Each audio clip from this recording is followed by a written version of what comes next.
Good morning everyone! So ituturo ko ngayon kung paano ang mag-compute ng sticker.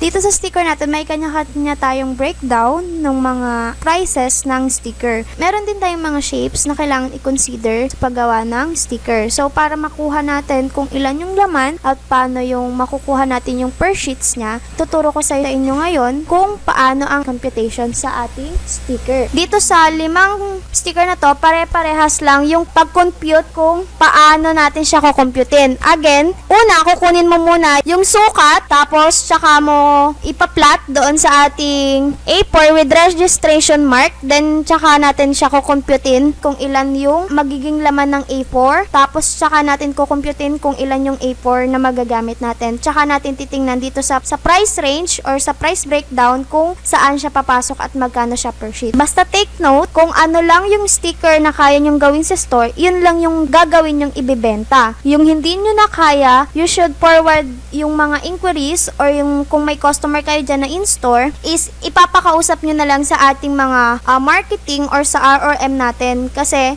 yung mga regarding na sa laser na sticker, yung gagawin sa ganon, is office na yung mag-care of ng sales nun or sila na yung kakausap. Kasi etong sticker na ito is, ang focus natin is yung kaya nyo lang gawin sa store, since para hindi na rin kayo malito. Kung may inquiry kayong ganon, tawag na lang kayo agad dito sa office para ang sumagot is yung mga office sales natin. So again, ganon lang yung pag-compute. Thank you!